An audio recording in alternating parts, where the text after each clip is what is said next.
हंपीत मला आवडलेली सगळ्यात खतरनाक गोष्ट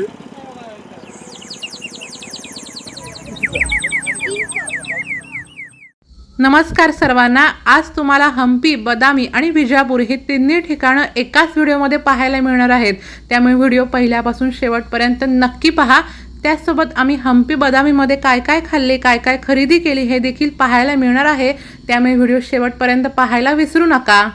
हंपीमधल्या पहिल्या व्हिडिओमध्ये तुम्हाला मी बरीचशी ठिकाणं दाखवली आहेत, जसे की कृष्ण मंदिर, कृष्णा बाजार, विठ्ठल मंदिर। सगळ्यात महत्त्वाचं म्हणजे विठ्ठल मंदिरातले म्युझिकल पिलर्स, म्हणजे असे खांब जे गातात, ज्या खांबांमधनं सुरांचा आवाज येतो। त्यासोबत महानवमी दिब्बा, नरसिंह मंदिर, कडेले काळे गणेश मंदिर आणि बरेचशी ठिकाणं दाखवलेली आहेत। तुम्ही अजूनही जर व्हिडिओ बघितला नसेल ना तर नक्की पहा। त्या व्हिडिओची लिंक तुम्हाला डिस्क्रिप्शन बॉक्समध्ये देते। आणि आजच्या ह्या दुसऱ्या व्हिडिओमध्ये तुमच्या सगळ्यांचं मी खूप खूप मनापासून स्वागत करते। जास्त वेळ न घालवता आता आपण आजच्या व्हिडिओला सुरुवात करूया। आता मी आहे विठ्ठल मंदिराजवळ असणाऱ्या दगडी रथाजवळ। जो रथ आपण 50 रुपयाच्या नोटेवरती बघतो बघा, तो रथ तुम्हाला मी आता दाखवते। हा रथ बघण्यासाठी मी खूप जास्त एक्सायटेड होते, कारण मी पहिल्यांदाच असे नोटेवरची कलाकृती प्रत्यक्षात बघणार होते। त्यामुळे हा रथ प्रत्यक्षात बघून ना मला खरंच खूप भारी वाटलं। बघा, आहे ना अगदी सेम टू सेम। हंपीमधील मला आवडलेलं सगळ्यात जास्त मंदिर मी तुम्हाला आता दाखवते। आत्ता मी आलेले आहे हजार रामचंद्र मंदिर येथे। हे मंदिर सुमारे इसवी सन 14 व 15व्या शतकातील आहे। या मंदिराच्या भिंतीवर रामायणातील हजारो प्रसंग, चित्रे, शिल्पे कोरलेले असल्याने याला हजार राम असे म्हणतात। पूर्ण भिंतीवरती बघा कोरीव काम केलंय। संपूर्ण एकही जागा अशी नाही की रिकामी आहे, सगळ्या भिंतीवरती कोरीव काम केलंय। या मंदिराच्या बाहेरील भिंतीवर हत्ती, घोडे, सैनिक, नर्तक आणि सामान्य जनता यांच्या मिरवणुकांचे तसेच होळी उत्सवाचे दृश्य कोरलेले तुम्हाला दिसून येईल। या मंदिरात ना आम्ही साधारण 1.5 ते 2 तास होतो। इतकं सुंदर हे मंदिर आहे। इथल्या प्रत्येक खांबावरच्या, प्रत्येक भिंतीवरच्या कलाकृतींना तुम्हाला विचार करावयास भाग पाडतात। इथे बघा, हे युद्ध सुरू आहे। हे बघा, इथे सीता ना रामाला हरिण दाखवते।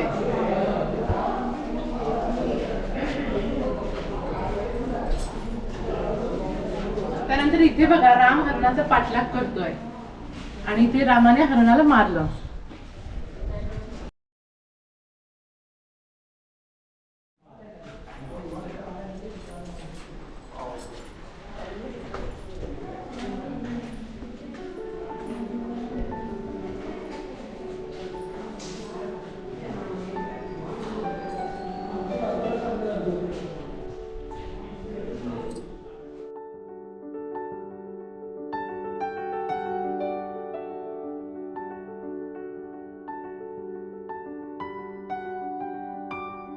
बघितलात ना किती सुंदर कलाकृती आहेत। हंपीमधल्या आमच्या तिसऱ्या दिवशी आम्ही निघालो विरूपाक्ष मंदिर पाहायला। विरूपाक्ष किंवा पंपापती मंदिर हे मंदिर हंपीचे सर्वात पवित्र जागृत मंदिर आहे।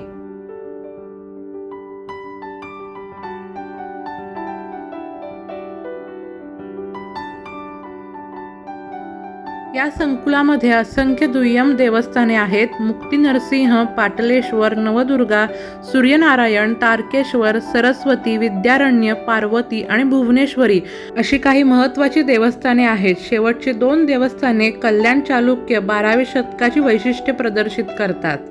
मुख्य गर्भगृहामध्ये विजयनगर राजांची मुख्य देवता असलेले विरूपाक्ष म्हणून ओळखले जाणारे शिवलिंग आहे। मात्र सर्वात उल्लेखनीय अवशेष रंगमंडपामधील छतावर केलेली पेंटिंग आहे। विरूपाक्ष मंदिरात शिवलिंगाचे दर्शन घेतल्यानंतर आम्ही निघालो भोजनशाळा पाहायला। यामध्ये तुम्हाला दगडी ताटवाट्या दिसून येतील।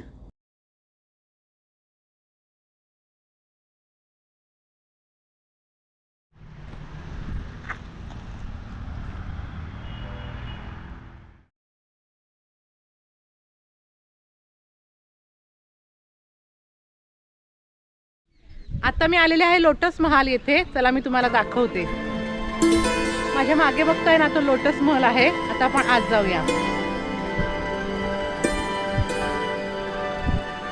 कमळ महालास चित्रांगी महाल म्हणून देखील ओळखले जाते। दगडांच्या तुकड्यांपासून निर्मित आणि छान प्रकारे गिलावा दिलेली ही 2 मजली रचना भारत इस्लामिक वास्तुकलेच्या शैलीचे खूप चांगले उदाहरण आहे। लोटस महल येथे थोडंफार शूट केलं, ते कसं वाटतंय तुम्हाला नक्की कमेंट करून सांगा।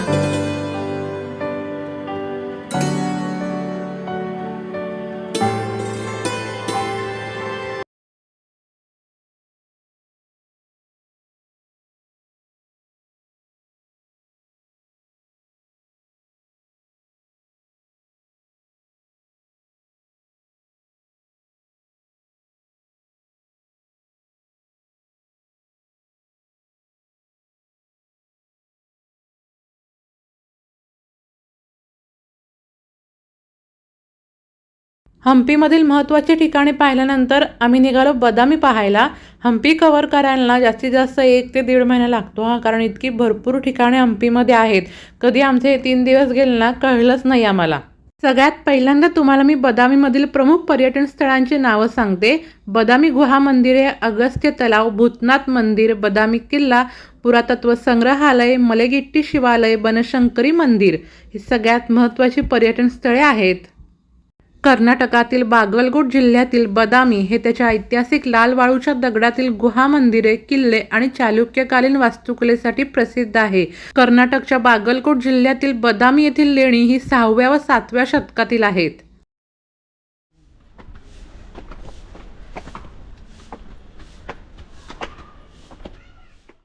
येथे एकूण 4 लेण्या आहेत. पहिल्या गुहेत शिवमंदिर आहे. भगवान शिव, नटराज, गणेश आणि महिषासुरमर्दिनीची शिल्पे आहेत. तर दुसऱ्या आणि तिसऱ्या गुहेत विष्णू मंदिर आहे. वामन, वराह आणि विष्णूची शिल्पे आहेत. तिसरी गुहा ही सर्वात मोठी गुहा असून यातील शिल्पकला अगदी उत्कृष्ट आहे. आणि चौथी आणि शेवटची गुहा ही जैन मंदिर आहे. हे जैन तीर्थकारांना समर्पित आहे.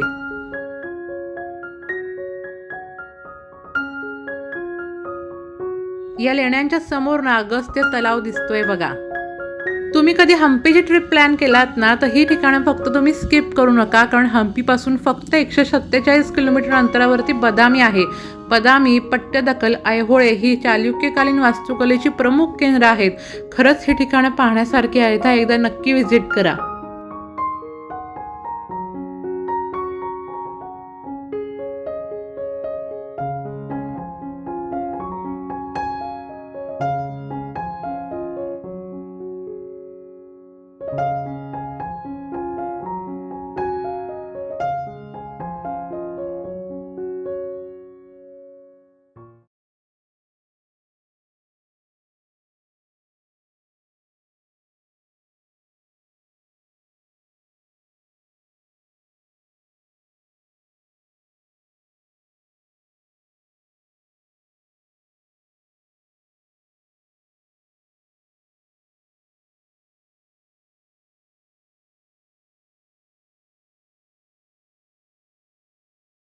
त्यानंतर आम्ही गेलो भूतनाथ मंदिर पाहायला. हे मंदिर अगस्त्य तलावाच्या अगदी काठावर वसलेले आहे. सरोवराच्या शांत पाण्यामुळे मंदिर पाण्यावर तरंगते की काय असं वाटते.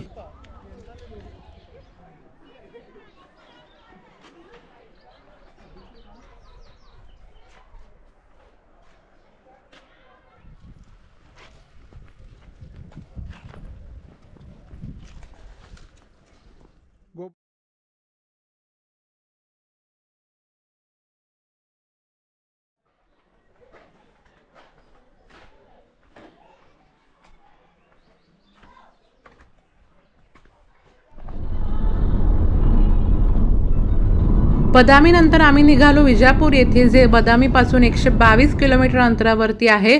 सगळ्यात पहिल्यांदा आम्ही गोल घुमट पाहायला आलो. विजापूरचे गोल घुमट हे कर्नाटकातील आदिलशाही वास्तुकलेचे एक अद्वितीय आणि जगातील सर्वात मोठ्या घुमटांपैकी एक ऐतिहासिक स्मारक आहे. हे विस्परिंग गॅलरीसाठी प्रसिद्ध आहे, जिथे बारीक आवाजही 7 ते 10 वेळा प्रतिध्वनित होतो. आम्ही गेलो ना तेव्हा इथे लहान मुलांची सहल आलेली. त्यांना आवाज घुमतोय समजल्यावर कशी मजा करतायत बघा.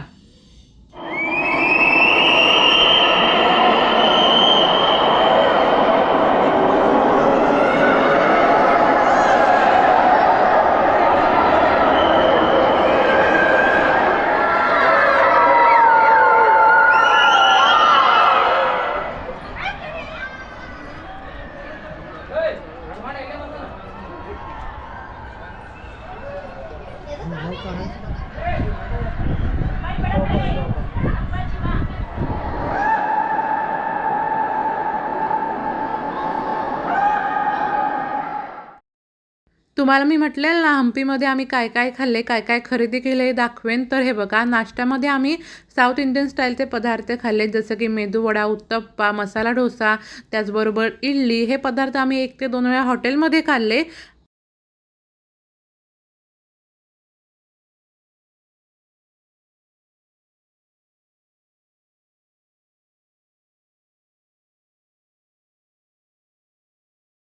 एकदा ना आम्ही हम्पीमधल्या मँगो ट्री नावाच्या हॉटेलमध्ये थांबलेलो. इथे 200 रुपयामध्ये सर्व पदार्थ हे अनलिमिटेड होते.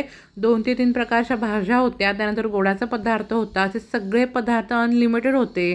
जेवण खरंच खूप चांगलं होतं हे. आणि इथले लोकल्स देखील ना घरातून पदार्थ तयार करून आणतात आणि त्याची विक्री करतात. म्हणजे विरूपाक्ष मंदिराच्या अगदी बाहेर सकाळी तुम्हाला हा नाश्ता मिळेल आणि ह्याची टेस्ट देखील ना खरंच खूप छान होती.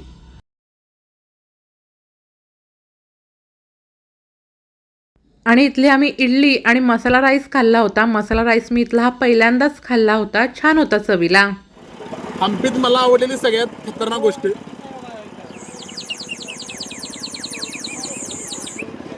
ज्याला आवाज काढायचा नाही चिमणीचा त्यासाठी खतरनाक आहे बघा. यात पाणी मारायचं.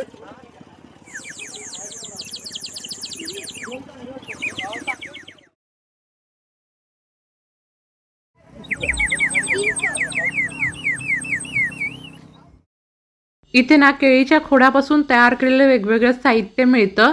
हे बघा किती सुंदर सुंदर पर्सेस आहेत. भारी आहेत ना. त्यातली एक पर्स मी घेतली, म्हणजे माझ्या खांद्यावर तुम्हाला कालच्या व्हिडिओमध्ये पण दिसली असेल. ती पर्स मी विकत घेतली. ही बघा, ही बघा, ही पर्स मी घेतली होती.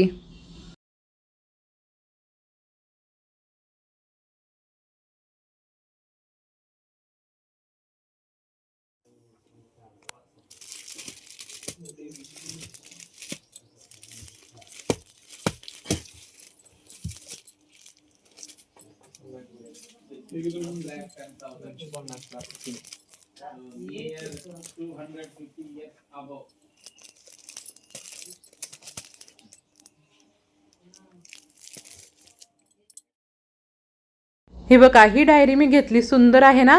आणि हम्पीची माहिती देणारं एक पुस्तक घेतलं. आणि अर्थातच ट्रिपला गेलो आहे म्हटल्यावर मॅग्नेट तर हवंच. हे एक मॅग्नेट घेतलं.